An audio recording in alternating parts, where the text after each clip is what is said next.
It was approaching Halloween. We were in the middle of October. My cousin Andy's birthday is October 15th.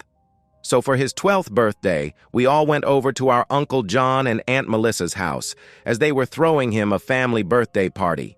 We have a pretty big family, and so our family gatherings can often get hectic. It was still warm outside, so the party was mostly in the backyard. Their house is pretty big, and we always used to love playing hide-and-seek type games because of it. Andy and I are the same age. My older brother Chase is 2 years older than me. He would play with us too. Our other cousins were a little older, but they'd still play with us too. We just make teams and take turns as hiders and seekers and give each other time limits to find the opposing hiding team. If you were found, you'd have a chance to run outside to the backyard to be safe. If you managed to not get tagged, we could use the whole house minus our aunt's and uncle's bedroom. And I'm not exaggerating when I say there were hundreds of places to hide in the basement. There's a separate room that's considered Aunt Melissa's fashion room, as we call it. She's a fashion designer, and inside of it she has a bunch of mannequins with different pieces of clothing. She's designed, some are full-body mannequins, others are just torsos without heads and regular stands underneath them. She also has some studio lights, some official camera equipment, and a green screen drop. After a short period of playing the game, Chase and I decided to take cover in the basement. Chase hid somewhere in the main section of the basement. While I hid in the fashion room, I actually grabbed 2 blankets from the ottoman in the basement and brought them into the fashion room, one for me to hide under, and the other one I was going to throw over one of the mannequins as a decoy, with the blanket thrown over it. It genuinely looked like it could be a person hiding underneath. I thought it would be a funny little gotcha moment whenever someone yanked the sheet off of it. So I got into my hiding position under a desk in the corner of the room and I hid under the blanket. Now it was a waiting game. That was honestly a big chunk of the game. If your hiding spot was good after quite a long time. I heard commotion outside in the main room of the basement, as Chase and one of my cousins were laughing and yelling, presumably as Chase was being chased around the basement. I heard them then stomping up the stairs by the sound of it. Chase was trying to make it to the yard without being tagged, but after that I waited in silence for over 10 minutes. Easily, I was getting uncomfortable in this position and quite honestly bored. Finally, Chase came downstairs into the room and called my name, and then he said the food was being served outside, so the game was over. I was starving. I hurriedly rushed upstairs into the backyard, where all the catered food was now out and being served at some point, after eating and having a conversation with Aunt Melissa.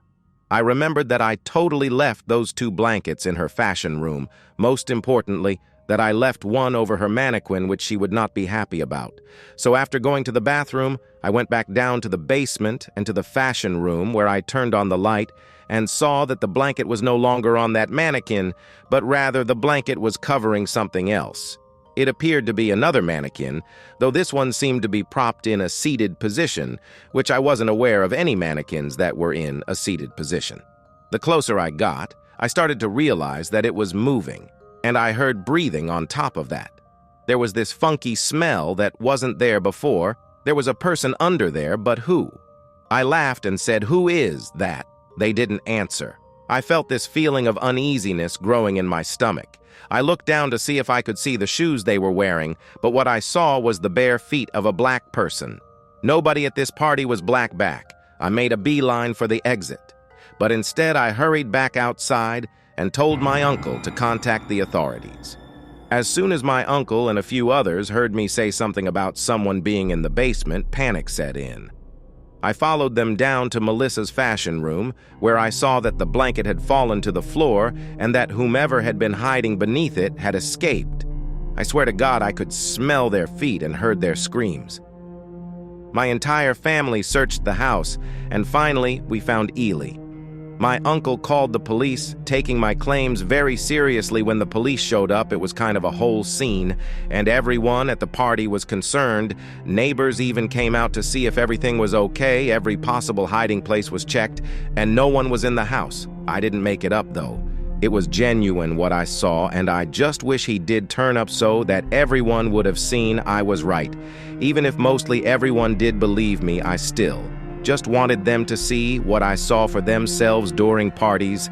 They leave the doors unlocked since family circulating in and out for hours. So it's no shocker that someone off the street could have just walked right in, maybe a homeless person, which would account for the smell. The whole thing still just felt so crazy, and it's a haunting memory. When I was a kid, I had an irrational fear of our basement, though. If I do say so myself, our basement was kind of scary for a kid. It was a pretty big basement.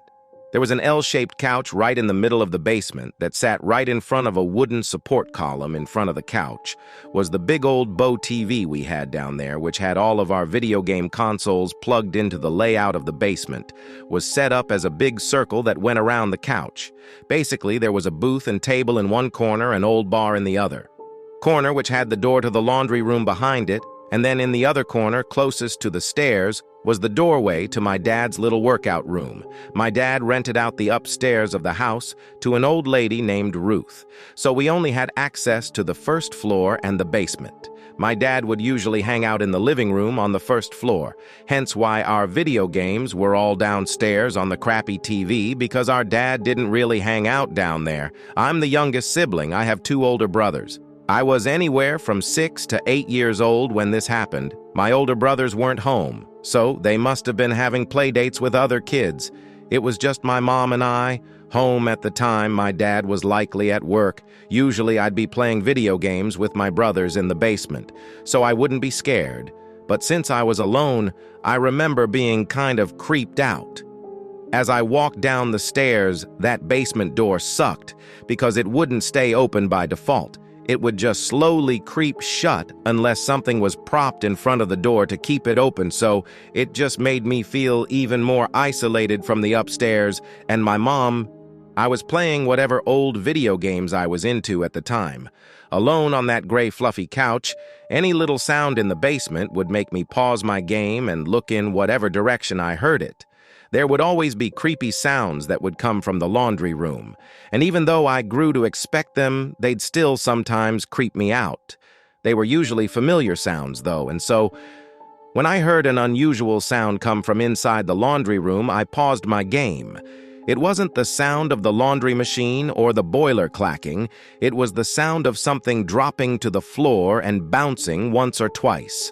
I remember jumping off the couch and running upstairs to find my mom saying, "There's someone in the basement." And I remember my mom's calm reaction and asking me what happened, and then explaining to me that nobody is down there to make me feel better. She went back down to the basement with me, and she opened the door to the laundry room, turned on the light, and looked inside for a few seconds. Then she shut the door and said, "There's no one in there," so naturally I felt better.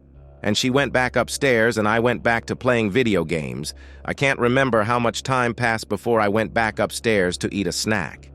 My mom was already preparing dinner. I remember it being dark out now, which only added to my fear of the basement. The basement had 2 small windows, which did allow some light in during the day, so at night it was just completely pitch black down there. I did end up going back down there, though, and then eventually I heard the sound of the heater in the laundry room turn on. Only it was extremely loud. I turned around and noticed the laundry room door was now open.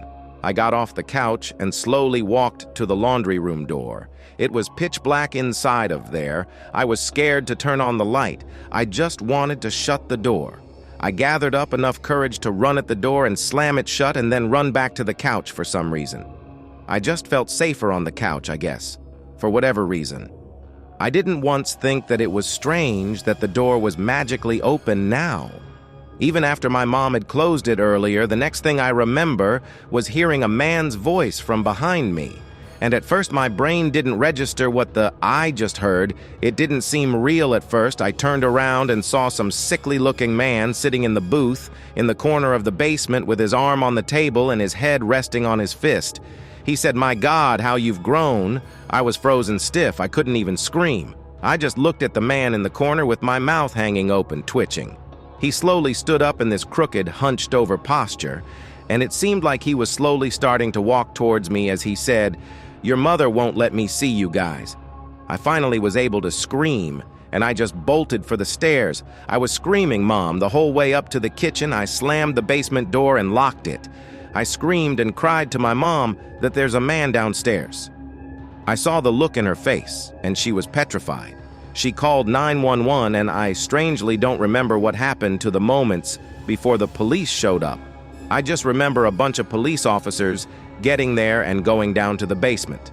I was with my mom and a police officer in a safe room while they found him, and the man they found was my uncle, my estranged uncle, my mom's brother, who was basically excommunicated from our family for being a child rapist. Our parents never wanted him anywhere near us, nor did my mom want any contact with him. He broke into the house and had been hiding in the basement. For God knows how long I didn't even know his face, as the last time I'd seen him. I was a baby. I haven't seen him since then. He went back to prison for another 4 years for another sex crime. We don't know where he is now.